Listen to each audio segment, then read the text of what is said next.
سلام البنات، كديرين؟ لاباس عليكم؟ كنتمنى انكم تكونوا كلكم بخير وعلى خير، ويلقاكم هذا الفيديو باحسن الاحوال يا رب. اليوم ان شاء الله جيت نشارك معكم العيد ميلاد ديال بنتي، وجيت نشارك معكم بعض التحضيرات اللي حضرت في هذا العيد ميلاد، وهي في الحقيقه تحضيرات بسيطه جدا وفي متناول الجميع. كل شيء يمكن ليه يديرها. اول حاجه غنبدا بها البنات، غادي نصوب لي طارت. هاد لي طارت كنحتاجوا ليهم 200 غرام ديال الدقيق يكون مغربل، معلقه كبيره ديال الماء بارد، بيضه، 2 معالق كبار ديال السنيده، 80 غرام ديال الزبده بحراره المطبخ، كيس ديال الفانيلا وقبيصه ديال الملح. طريقه سهله. غادي ناخذ 80 غرام ديال الزبده، غنطربوها مزيان مع السنيده وقبيصه ديال الملح، ومن بعد نضيفوا ليها بيضه كامله ونطربوا مزيان، ومن بعد نضيفوا ليها معلقه ديال الماء، ونبقاو نضيفوا الدقيق بشويه بشويه حتى كتجمع لينا العجين. وهاد العجين خاصها تكون البنات قاصحه، ما تكونش رطبه. من بعد غادي نسرحوها بالمدلك، وغادي نلبسوا بها القوالب، وغادي ناخذوا فرشيط وغنتقبوا بها العجين ديالنا.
بالنسبة لهاد لي طاغط البنات، العجين أنا ما كنطيبوش ديك الساعة، كناخد واحد المنديل كنغطيها وكنخليها ليلة كاملة، الغد الموالي عاد كندخلها الفران.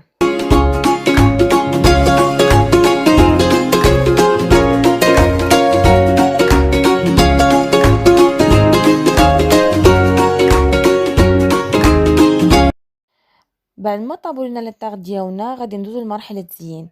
هاد المرحلة البنات كنحتاجو ليها كمية قليلة من الشوكولاتة البيضاء اللي سبق ليا وذوبتها في حمام مريم. غادي نحتاجو معاها كريمة سائلة اللي طلعتها بالطراب الكهربائي ونسمتها بنكهة الفريز. غادي نحتاجو فواكه معسلة راه متوفرة في جميع المحلات اللي كيبيعوا لوازم الحلويات. غادي نحتاجو شرائح من الخوخ وشرائح من التفاح وشرائح من الشهدية، كل وحده والمتوفر اللي عندها البنات، خدموا باللي عندكم. غادي ناخذ البنات لي طارت ديالنا غادي ندهنوهم بقليل من الشوكولاته الذائبه. هاد العمليه مهمه كما كتعرفوا. الفواكه تيكون فيها نسبه كبيره من الماء، وهاد الماء كيفزق لينا لي طارت ما تيقدروش يصبروا لنا بزاف. بالعكس هاد العمليه كتخلي لي طارت يصبروا واحد يومين او 3 ايام، ما كيطرا فيهم حتى شي تغيير. الطريقه سهله البنات. غادي تاخذوا كما كتشوفوا انا غنوضع الكريمه فوق لي طارت وغادي نزينها بالفواكه على حسب الرغبه. كما قلت لكم خدموا باللي عندكم اي حاجه عندكم متوفره خدموا بها، مكاينلاش نجيبوا شي حاجه مزنقه.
تاني حاجه هي لي كريب. هاد لي كريب غنحتاجو ليها نص لتر ديال الحليب، ربعة ديال الفورص، معلقه كبيره ديال الزبده دايبه، 2 اكياس ديال الفانيلا، 2 بيضات، و4 المعالق كبار ديال السنيده. طريقه سهله. غادي نطحنوا جميع العناصر مع بعضها، وغادي ناخذوا مقلاة تكون ما تتلصقش، ندهنوها بشويه ديال الزبده ونبداو في عمليه الطهي حتى نكملوا كميه الخليط اللي عندنا.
لي كاب كيك غادي نحتاجو ليهم 4 ديال البيضات، غادي نحتاجو ليهم قشرة ديال الليمونة أو حامضة على حسب الرغبة، غنحتاجو 2 ديال الخمارات، 100 مليلتر ديال الحليب، 200 مليلتر ديال الزيت، 75 غرام ديال السنيدة، و300 غرام ديال الفورص يكون مغربل. وغادي نحتاجو ليهم الكويغطات ديال لي كاب كيك، وغادي نديروهم في القوالب. بالنسبه لهاد لي كويغطات البنات هادو كيكونوا قاصحين، بلا ما تحتاجي هاد المول يمكن لك ديريهم غير هما وتدخليهم في الفران ما تيطرا لهم حتى شي تغيير.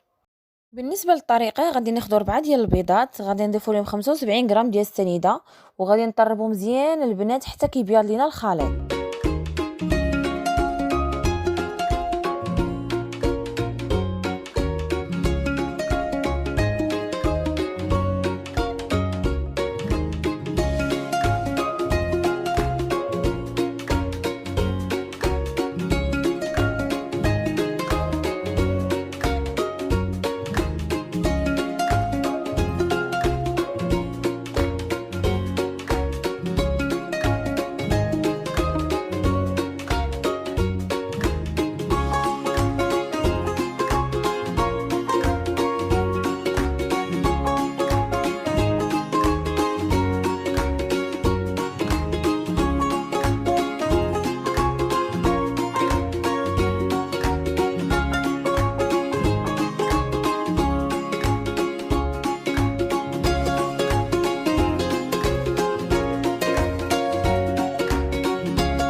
من بعد نضيفوا لهم 200 مليلتر ديال الزيت و100 مليلتر ديال الحليب ونطربوا مزيان، ونضيفوا لهم القشره ديال الليمونه او الحامضه على حسب كل وحده واش اختارت، ونضيفوا لهم 2 خمارات. ومن بعد نبداو نضيفوا 300 غرام ديال الدقيق تكون مغربله غير بشويه بشويه.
كما كتشوفوا البنات بعد ما تجانسينا جميع العناصر كتشوفوا الخليط كيفاش كيجي خفيف شويه، ما كيجيش ثقيل.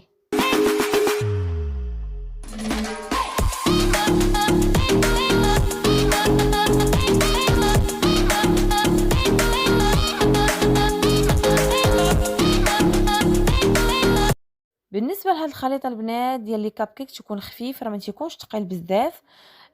انا غادي نصب الخليط في هاد الكاس ديال العبار. بالنسبه للناس اللي ما عندهمش الكاس يمكن لهم يستعملوا المعلقه. كتوضعوا الكميه ديال الخليط في هذوك الكويسات، غير هو ما كتكتروش باش ما كتفتش لكم العجينه في الفران. صافي انا غادي نوضعها دابا في القوالب ديالها وغادي ندخلها الفران.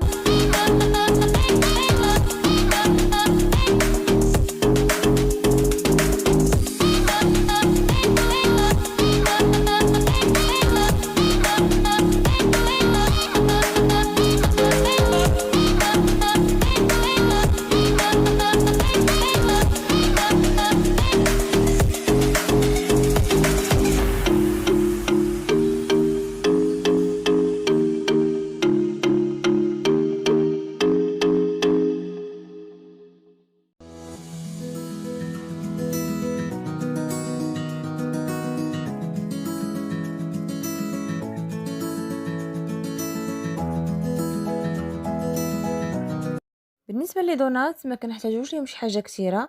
غادي نحتاجو كيس ديال الخميره، كيس ديال الفانيلا، خميره ديال الدار او معلقه ديال الخميره معجونه، 375 غرام ديال الدقيق، 2 معالق كبار ديال الماء، 175 مليلتر ديال الحليب، بيضه، 75 غرام ديال الزبده، معلقه صغيره ديال الملح.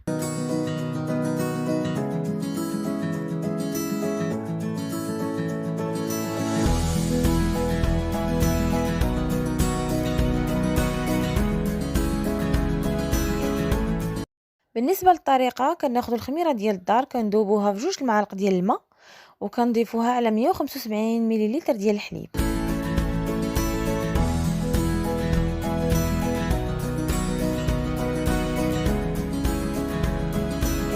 كنوضعوها في واحد الاناء ومن بعد كنضيفوا عليها بيضه كامله وكيس ديال الفاني وكنطربوا هاد العناصر مزيان.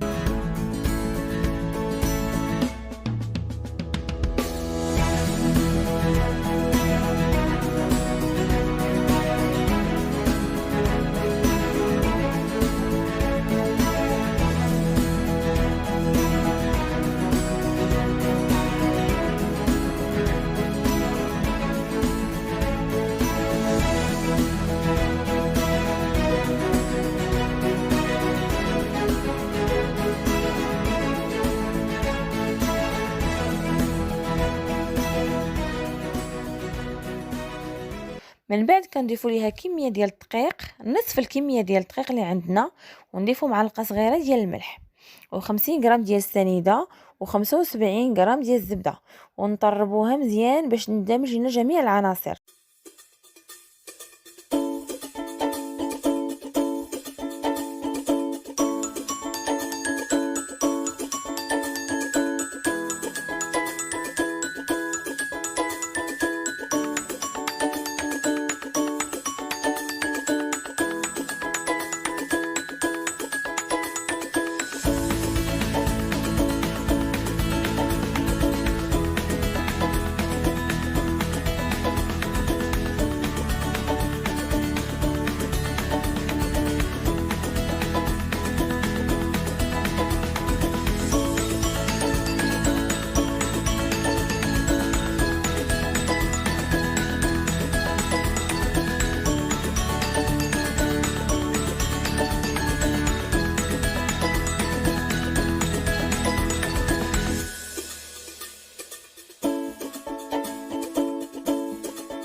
ونضيفوا كيس الخميره في الاخير ونجمعوا الخليط بكميه الدقيق اللي تبقات لينا كيف ما هو موضح في الفيديو.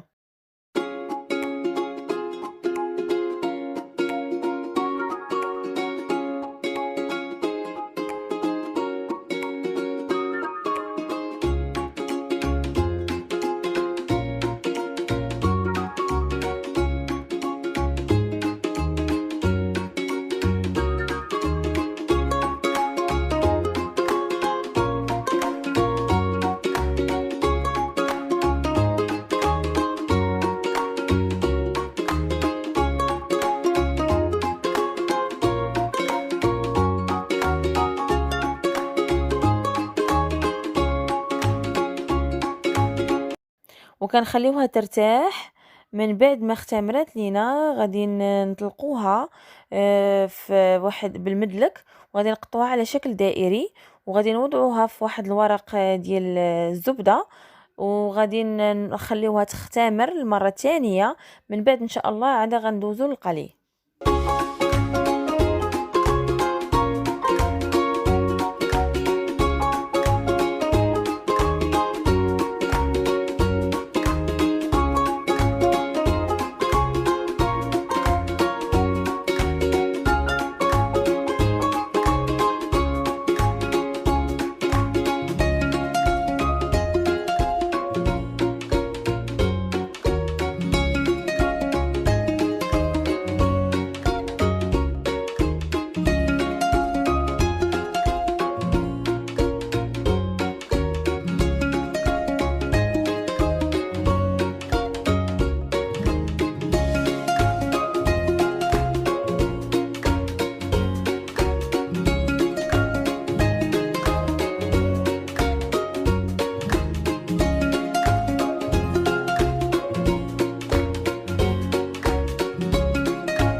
من بعد ما اختمرنا لينا لي دونات ديالنا غادي ندوزو دابا لعمليه القلي. كما كتشوفوا انا درت هاد البابي ديال الزبده وحطيت فوق منه هاد لي دونات. في الصراحه درتهم باش ملي تختمر لينا ونبغيو نقليو ما تعواش لينا هاد لي دونات، تبقى على شكل دائري. كما كتشوفوا هو الزيت سخن مزيان. انا دابا غندوز لعمليه القلي وغادي تشوفوا كلشي موضح في الفيديو.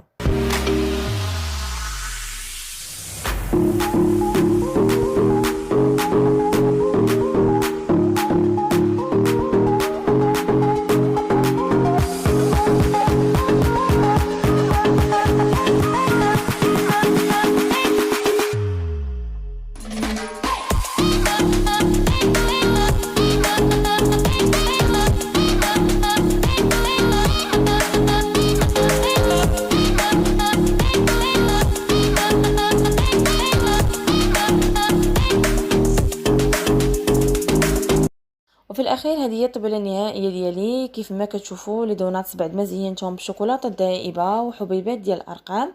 هاد لي كريب انا دهنتهم برونتيلا من الداخل وحطيتهم على هذا الشكل. بالنسبه لي بونبونيير اللي محطوطين فوق الطبله، هاد البونبونيير درت فيها الفاكهه والاخرى درت فيها المارشميلو. بالنسبه لي طارت ولي كاب كيك زوقناهم بالفواكه كما كتشوفوا. اما بالنسبه للحلوى ديال عيد الميلاد انا بصراحه ما صوبتهاش، غير دومونديت عليها حيت ما بقاش لي الوقت باش نصوبها. وهاد البيتزا انا بصراحه ما صورتهاش ليكم لانكم تبارك الله كلكم كتعرفوا تصاوبوا لي بيتزا. بالنسبه للكلاص، هاد الكلاص انا حطيته في القناه، اللي بغات المقادير ديالو يمكن ليها تدخل وتشوفوا. وكما كتشوفوا انا زوقت بشميعات صغيورين. وهذا هو الشكل النهائي ديال الطبيله ديال عيد الميلاد ديال بنتي. نتمنى انها تعجبكم ويعجبوكم الوصفات اللي حطيت لكم وديروهم لوليداتكم. وإلا عجبتك القناه ديالي وعجبوك الفيديوهات اللي تنحط، يمكن لكم تبارطاجيو مع الاصدقاء ديالكم والاحباب. ونتمنى انكم تخليوا لي لايك وتخليوا لي تعليق، والى فيديو قادم ان شاء الله.